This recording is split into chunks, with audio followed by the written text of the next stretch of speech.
بسم اللہ والحمد للہ والصلاة والسلام علی رسول اللہ وعلی آلہ وصحبہ ومن والاه وبعد۔ ناظرین کرام، السلام علیکم ورحمۃ اللہ وبرکاتہ۔ پروگرام مشکات النبوہ کے 9ویں اور آخری حلقے میں ہم آپ کو خوش آمدید کہتے ہیں۔ ہماری گفتگو سنت نبوی کی بابت جاری ہے۔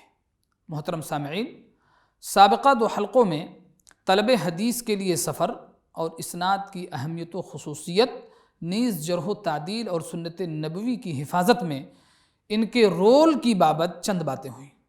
نیز اس بات پر بھی گفتگو ہوئی کہ تدوین سنت کے باب میں پہلا باضابطہ تطور 2 صدی ہجری کے نصف ثانی میں ہوا۔ چنانچہ اس دور میں سنت نبوی کی تدوین باب در باب کی شکل میں ہوئی۔ نیز صحیح اور ضعیف احادیث کے درمیان تفریق اور تمیز بھی کی جانے لگی، اور اس مرحلہ کی نمائندہ کتاب موطا امام مالک ہے۔ پھر 3 صدی ہجری کا دور آیا، جو کہ در حقیقت اسلامی علوم کے ازدہار اور بے مثال ترقی کا دور ہے۔ بالخصوص اس دور میں سنت نبویہ اور علوم سنت نبویہ کو خوب ترقی ملی، اور اس طرح سے تدوین احادیث نبویہ کو ایک نئی راہ اور ایک نئی ترقی ملی۔ اس دور کی عظیم ترقی حدیث کی خدمت کے باب میں امام محمد بن اسماعیل البخاری اور ان کے شاگرد رشید امام مسلم رحمہم اللہ کی جانب سے ہوئی۔ انہوں نے حدیث کی وہ خدمت کی جس کی نظیر سابقہ علماء کے ہاں نہیں ملتی ہے، اور وہ ہے صرف صحیح حدیث کو ایک جگہ جمع کر دینا۔ نیز انہوں نے اپنی کتاب کی تبویب فقہی ترتیب پر کی۔ خواتین و حضرات، آئیے کچھ گفتگو صحیح بخاری کے متعلق کی جائے۔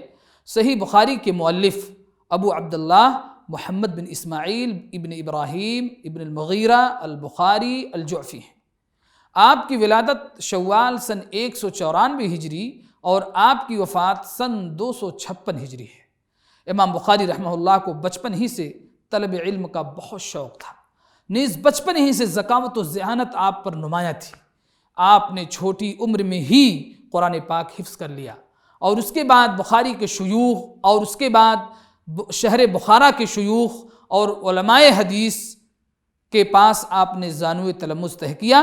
ابن المبارک رحمہ اللہ کی کتابوں کو پڑھا، نیز خراسان، عراق، حجاز، شام اور مصر وغیرہ کے بڑے بڑے محدثین کے پاس آپ تشریف لے گئے، اور وہاں طلب حدیث کے لیے آپ نے وہاں کا سفر کیا اور ان مشائخ سے حدیثوں کو سنا۔ ابھی آپ بارش بھی نہیں ہوئے تھے کہ لوگ علم حدیث سننے کے لیے اور لکھنے کے لیے آپ کے پاس جوق در جوق آنے لگے۔ ناظرین کرام، امام نووی رحمہ اللہ نے صحیح بخاری کا نام بتایا ہے کہ اس کا نام الجامع المسند الصحیح المختصر من امور رسول اللہ صلی اللہ علیہ وسلم وسننہ وایامہ ہے۔ ایک سوال سب کے ذہن میں آتا ہے کہ صحیح بخاری کی عظمت اور اس کے مقام و مرتبہ کی وجہ کیا ہے؟ اس کا جواب ہم آپ کو چند نقاط میں دینے کی کوشش کرتے ہیں۔ نمبر 1، امام بخاری رحمہ اللہ نبی صلی اللہ علیہ وسلم سے غایت درجہ محبت رکھتے تھے۔ نبی صلی اللہ علیہ وسلم سے محبت کے مظاہر میں سے ایک مظہر یہ بھی ہے کہ آپ نبی صلی اللہ علیہ وسلم کی حدیثوں کو بار بار دہراتے تاکہ اس سے فوائد کا استنباط کیا جا سکے۔ چنانچہ غزوہ خیبر کے بارے میں حضرت انس رضی اللہ تعالی عنہ کی حدیث کو 36 بار دہرایا امام بخاری رحمہ اللہ نے۔ نیز عائشہ رضی اللہ تعالی عنہ کی نبی صلی اللہ علیہ وسلم کے ساتھ حج والی حدیث کو امام بخاری رحمہ اللہ نے 35 بار دہرایا۔ نیز آپ رات کو حدیث نبوی کی تکرار کے لیے بار بار بیدار ہو جایا کرتے تھے۔ محمد بن یوسف کہتے ہیں کہ ایک رات میں امام بخاری رحمہ اللہ کے ساتھ تھا، میں نے نوٹس کیا کہ امام بخاری رحمہ اللہ نیند سے بیدار ہوئے، چراغ جلایا اور کچھ لکھی ہوئی حدیثوں کو وہ یاد کر رہے تھے، اور ایسا انہوں نے ایک رات میں 18 بار کیا۔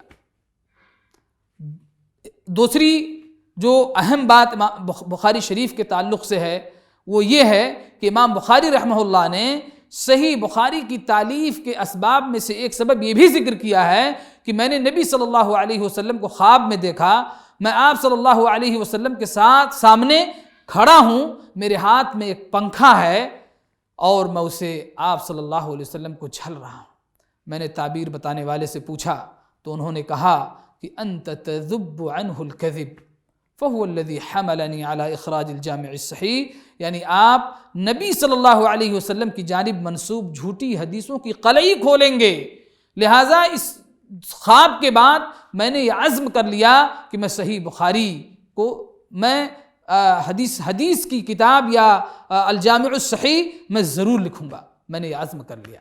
میرے بھائیوں، عزیزو، محترم ناظرین، تیسری ایک اہم خصوصیت جو بخاری شریف کی ہے، جس کی وجہ سے اس کو اتنی شہرت ملی اور اس کی عظمت کا معترف ہر شخص ہے، اس کی ایک تیسری خصوصیت یہ ہے کہ آپ نے، امام بخاری رحمہ اللہ نے صحیح بخاری کی تصنیف کی ابتدا مسجد حرام میں کی، اور اس کے تراجم کو امام بخاری رحمہ اللہ نے روضہ شریف میں ترتیب دیا۔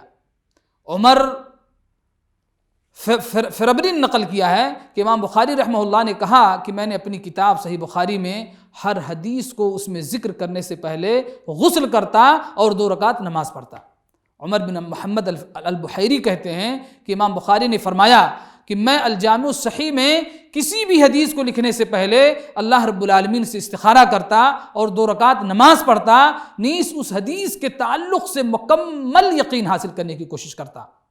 اور بخاری شریف کی اگلی خصوصیت یہ ہے کہ امام بخاری رحمہ اللہ نے الجامع الصحیح لکھنے کے بعد اپنے زمانے کے بڑے بڑے محدثین کے سامنے اسے پیش کیا، جیسے کہ امام احمد بن حنبل رحمہ اللہ، یحییٰ بن معین، علی بن المدینی وغیرہم۔ ان علماء حدیث نے اس کتاب کی تحسین فرمائی، اس کی صحت کی شہادت دی اور پھر اس کے تداول کی بھی اجازت دی۔ چنانچہ اس کتاب کو امام بخاری رحمہ اللہ سے تقریباً 90,000 لوگوں نے سنا۔ اور بخاری شریف کی ایک اور خصوصیت یہ ہے کہ اس کتاب میں 20 سے زیادہ ایسی حدیثیں ہیں جنہیں محدثین نے ثلاثیات البخاری کے نام سے یاد کیا ہے۔ اس کا مطلب یہ ہے کہ امام بخاری اور نبی صلی اللہ علیہ وسلم کے درمیان صرف 3 لوگ ہیں، اسے محدثین کے نزدیک سند عالی کہا جاتا ہے۔ صحیح بخاری کی ایک اور خصوصیت یہ ہے کہ صحیح بخاری فقہ کی بھی کتاب ہے۔